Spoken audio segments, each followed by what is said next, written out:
Сәлем достар. Өткен видеода біз сепарация туралы тақырыпты көтердік. Сепарация дегеніміз бұл ECU.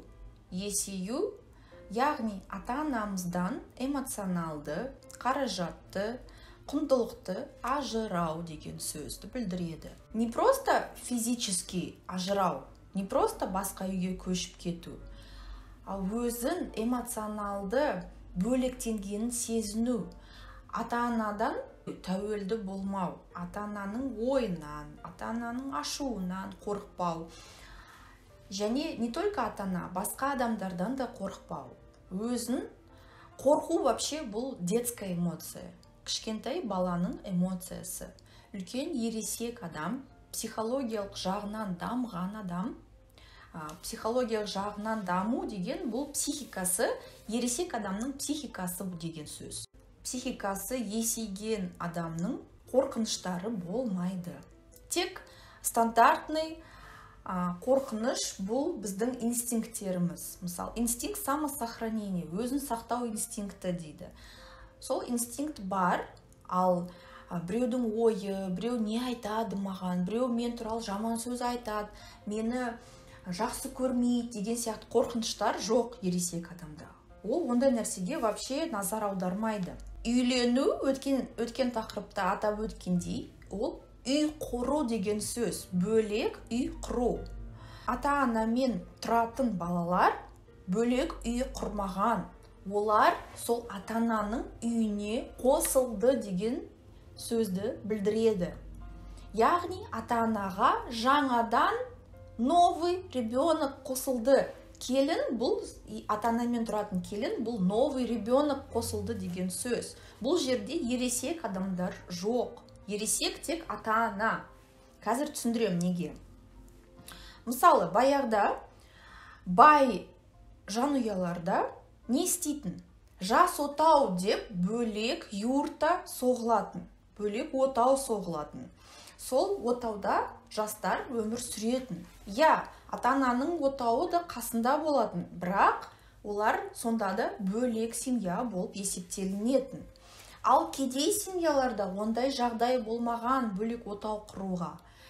Сонымен қатар кедей семьяларда бірігушілік маңызды еді. Бірге көп бала туып, сол адамдар, сол туылған балалар, олар помощник ретінде есептелетін. Көмек, дополнительные руки, дополнительная помощь. Не үшін? Нан табу үшін. Сондықтан бәрі бір-біріне көмектесу үшін бірге тұратын. Шамалары жоқ еді бөлектенуге.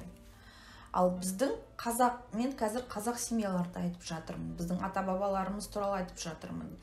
Бай, дәулеті бар семьяларда обязательно бөлек тұрғызатын. Егер маған сенбесеңіз, Абай жолын оқысаңыз болады. Мысалы, Абайдың аға інілері бәрі бөлек тұратын. Ешкім Құнанбаймен тұрмаған, уже отау құрып болған соң, имеется в виду, ересек болған кезде. Бізде қоғамда мен нені байқаймын? 50-ден асқан адамдарға кемпір шал ретінде қарайды. Қоғам кемпір шал ретінде қарайды.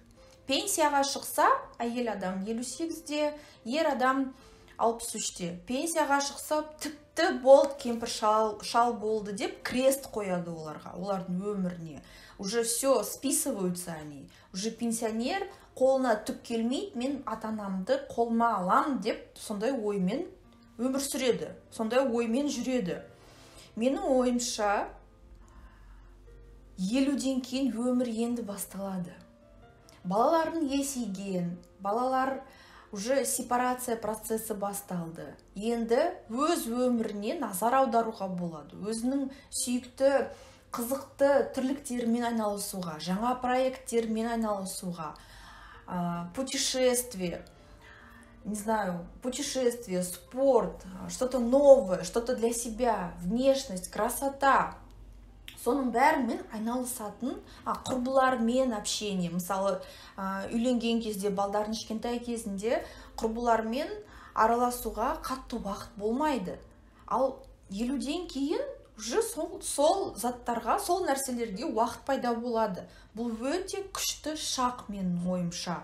Егер адам 50-60 жасына дейін өзіне қызықты, өзінің сүйікті жолын таппаса, өзінің сүйікті мамандығын таппаса, ақша жиналмаса, хоббилары болмаса, онда менде сұрақ. Оған дейін бұл адамдар не істеді? Өзінің өмірін сүрді ме? Әлде олардың ата-анасы айтқан жолды қуды ма? Или басқа біреулердің айтқанын тыңдап жүрді ма? Басқа соседтерге қарап солардың өмірін сүрді ма? Солардың ойларымен өмір сүрді ма? Шын мәнінде адам өзінің жолына келген кезде, өзінің орнын тапқан кезде, оның өмірі өзгереді. Оның өмірі қызықты болып өтеді.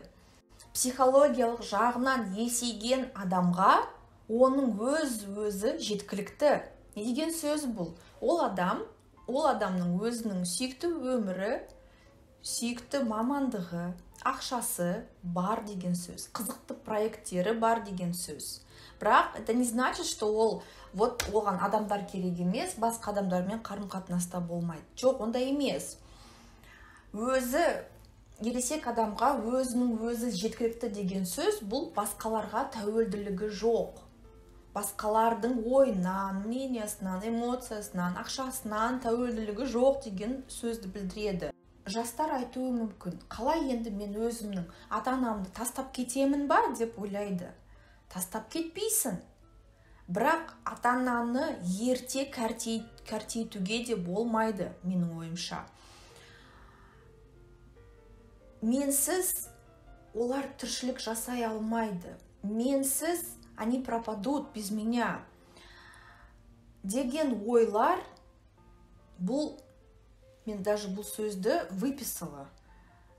Өр көкіректікті білдіреді, гордыня дейді. Өр көкіректік дегеніміз, бұл ата-ананы өзінен кішкене астына түсіру деген сөз. Ата-ананы өзіңнен түсіру деген сөз. На самом деле бізде иерархия бар. Біздің ата-бабаларымыздың бәрі біздің иығымыздың артында орналасқан. Иығымыздың артында және сәл төбеде орналасқан. Біздің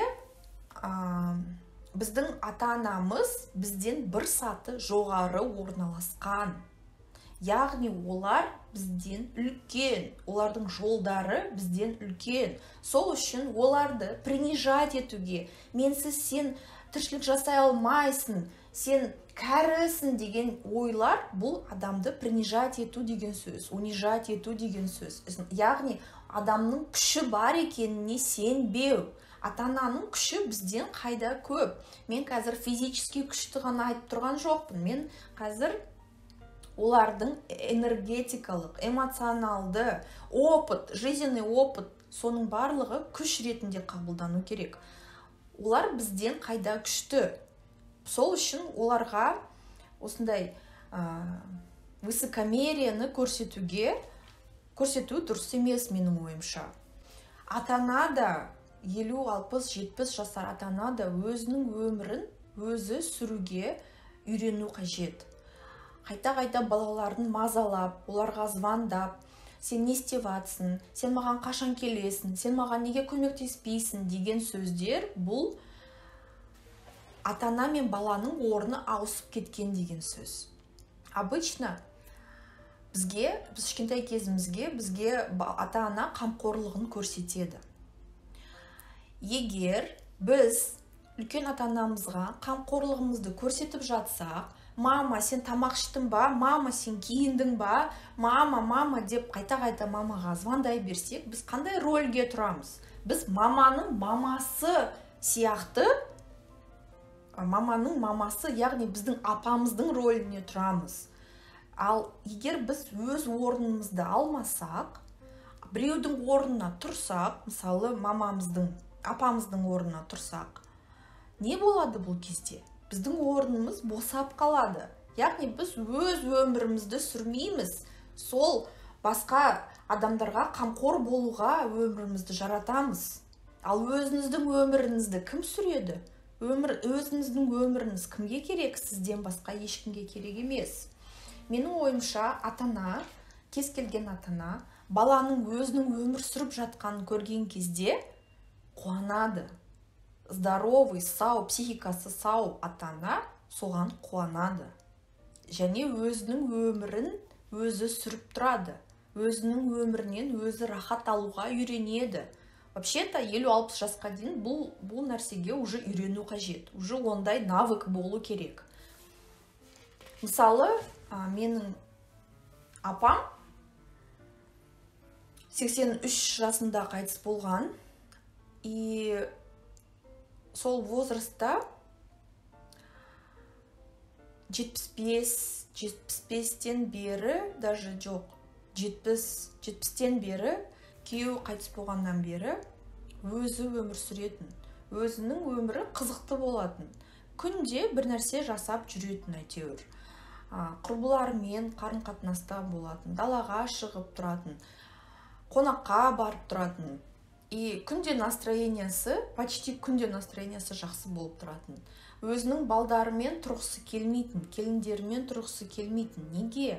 Себебі менің апам өзінің территориясында тұрғысы келетін, өзінің үйінде тұратын. Баласы шағалардың әрқайсының үйі бар еді. Олардың үйлеріне барғысы келмейтін. Өзінің территориясында, өзінің күйеуімен тұрған жерінде, сол жерде өзі рахат алатын. Сол жерде өзі күш жинайтын. Сол есімде бар. Бірақ апамен ол кезде түрлі немерелері тұратын по очереди. Мен де тұрғам апамен оқып жүрген кезде. Как раз соңғы жылдары апа кетер алдын мен апамен тұратынмын. Я помню, что апа всегда настроениясы жақсы болып тұратын, өмірі қызық еді. Менің тірліктеріме вообще ешқашан былай сен үйт бүйт деп маған ондай советтер де бермейтін. Өзім сұрамасам, маған вообще ешқандай кедергі жасамайтын, эмоционалды да кедергі жасамайтын. Керісінше ылғи қолдап жүретін. Апамен тұрған негізі рахат еді. Егер сізде сұрақтарыңыз қалса, пікіріңіз болса, комментарийға жазсаңыздар болады.